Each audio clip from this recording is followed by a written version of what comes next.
이 대통령이 바뀌는 내년 이 부동산 세제와 규제도 많은 변화가 예고되고 있습니다. 한시적으로 적용됐던 세제 감면안이 올해 말로 종료되고 일부 완화는 내년부터 시행됩니다. 2013년 부동산 세제 및 규제 취재 기자와 함께 집중 정리해 보겠습니다. 생활경제부 한승수 기자 나왔습니다.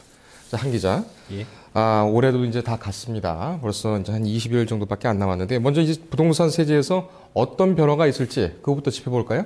예, 일단 90대책에 따라 시행됐던 주택취득세 50% 감면안과 미분양주택 취득 시 주어졌던 5년간 양도세 비과세 혜택이 12월 31일자로 종료됩니다.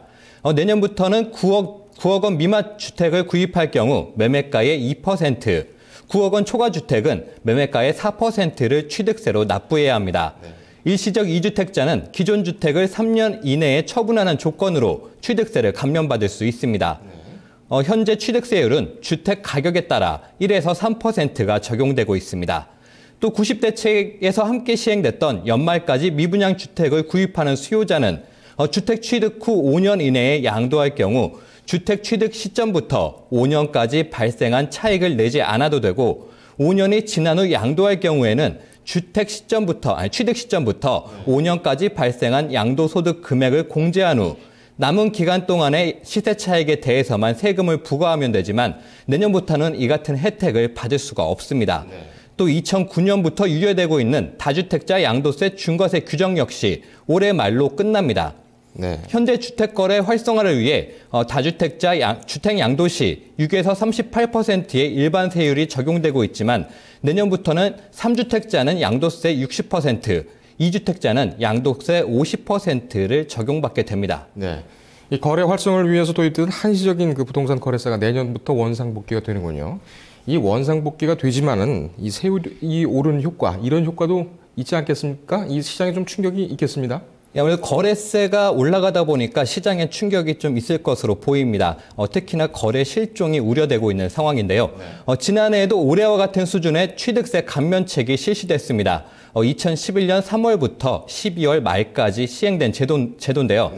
혜택 마감월인 12월, 서울에서는 5,800건의 아파트 거래가 있었습니다. 하지만 이듬해 1월, 즉 감면 혜택이 종료된 후 첫째 달 서울의 거래량은 1,600건으로 뚝 떨어졌습니다. 거래가 반의 반토막으로 줄었습니다.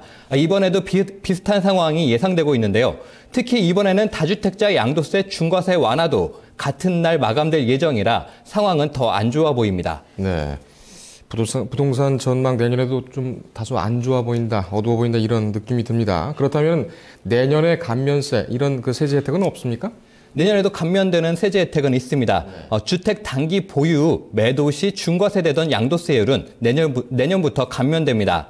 1년 미만 보유한 주택을 양도할 경우 현행 50%에서 40% 단일세율로 과세하고 40%가 적용되던 2년 보유 후 양도세는 6에서 38%의 기본 세율로 전환됩니다. 예. 이 세제 부분에 많은 변화가 있군요. 이 꼼꼼히 한번 살펴봐야 되겠습니다. 이번에는 부동산 제도를 좀 알아보죠. 내년부터 시행되는 새로운 제도가 또 뭐 있습니까? 도시형 생활주택과 다세대 다가구 주택 등을 지을 때 연 2% 금리로 대출받을 수 있는 국민주택기금 사업대출이 올 연말로 종료됩니다. 전세난 진화 수단으로 도시형 생활주택 공급 확대를 위해 시행된 이 제도는 도시형 생활주택이 과잉 공급 문제로 재연장 없이 종료하기로 했습니다. 내년부터는 국민주택기금을 빌릴 때 연 4%에서 5%의 이자를 내야 합니다. 서민주거 안정을 위해 지원되는 국민주택기금, 주택구입자금 등의 대출 자격 기준과 대출 금리도 대폭 정리됩니다.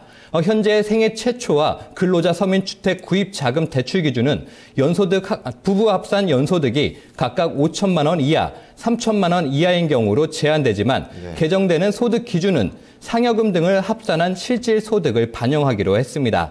그동안 연소득 기준에는 상여금을 제외한 기본금만 고려해 상여금 비중이 높은 고소득자가 대출 대상에 포함되는 문제가 있었지만 소득 기준의 상여금을 포함한 실질소득을 기준으로 함으로써 서민 주거 안정이라는 대출 취지에 부합하도록 했습니다.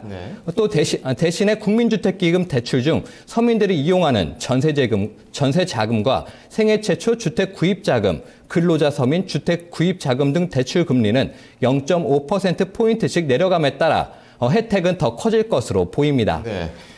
이 도시형 생활주택과 주택기금 지원 대상 기준, 상당히 좀 말이 많았고 이 부작용도 좀 있었는데요. 정상화시키는 작업이 결국 이제 내년에 또 시행이 되는군요. 예. 분양시장이나 재건축 시장 어떤 변화가 있습니까? 분양시장에서는 투기 과열 지구의 민영주택 재당첨 제한이 내년부터 폐지됩니다. 네. 현행 분양주택에 당첨된 사람은 1에서 5년 동안 다른 분양주택에 청약할 수가 없습니다. 하지만 50대 책에 따라 내년부터는 투기 과열 지구를 제외한 민영주택에 대해서는 재당첨 제한을 적용하지 않기로 했습니다.